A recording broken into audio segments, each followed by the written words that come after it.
Saluton ge amikoj.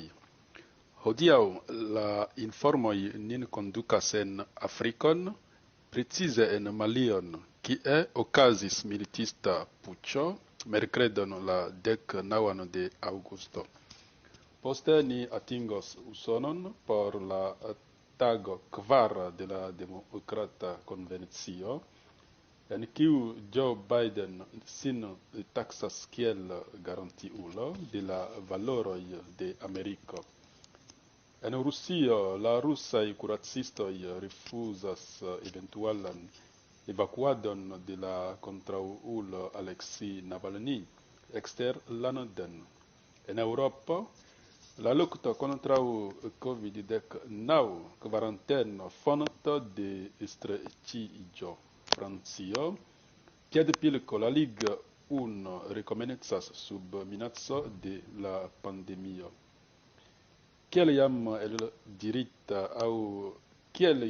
ekdirita aŭ ekancita, post la puĉo en Malio, la estraro de la militistoj proponas transiran prezidanton civilan aŭ militistan. Tio signifas ke la estraro kiu renversis la malian prezidenton Boubacar Keïta starigos transiran prezidanton kiu estos civilulo aŭ soldato. Tion pro parolanto klarigis dum intervjuo.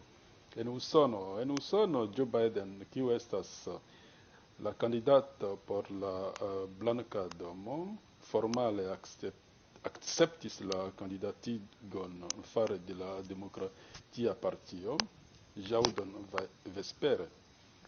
Li sin konsideras kiel garantiulon aŭ portanton de la usonaj valoroj.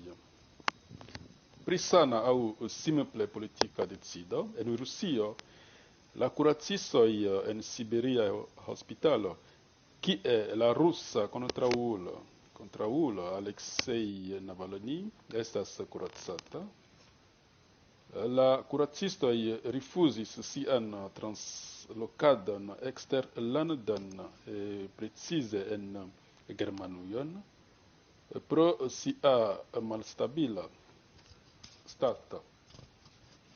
La teamo de la kontraŭulo, tio signifas de Aleksej Navalny, denuncas politikan decidon, kiu ŝajnas endanĝerigi la vivon de la politikisto. La lukto kontraŭ la pandemio, la kvaranteno ŝajnas nun fonto de streĉiĝo en Eŭropo. En Eŭropo, ĉar la epidemio COVID-19 pliiĝas, pli kaj pli multaj landoj postulas mezurojn de kvaranteno al vojaĝantoj revenantaj el lokoj opiniitaj aŭ konsideritaj de riskoj en la Eŭropo. Tiu preventa nepopulara mezuro generas grandan streĉon ĉe la popoloj. Piedpilko en Francio. 5 monatojn post interrompado de sia sezono pro COVID-19,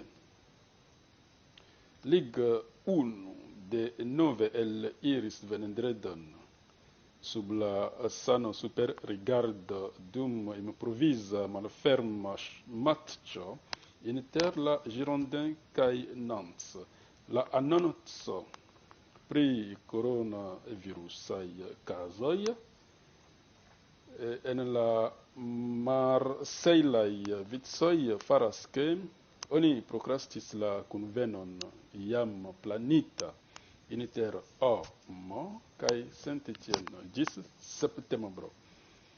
Fine, ĉe la hodiaŭa rubriko pri kio estas demokratio, mi proponas la duan paragrafon subtitulita Demokratio en la socio kaj ŝtato. La difino de la democratio en la unua paragrafo, dekomence klarigas la aferon. La unua estas tio, ke demokratio ne apartenas sole al la sfero de la ŝtato aŭ de la registaro, kiel oni kutime emas pensi pri ĝi. Demokratiaj principoj rilatas al la kolektiva decidado en ia ajna grupo da homoj. Fakte troviĝas grava rilato inter demokratio sur la nivelo de la ŝtato kaj demokratio en aliaj instancoj de la socio.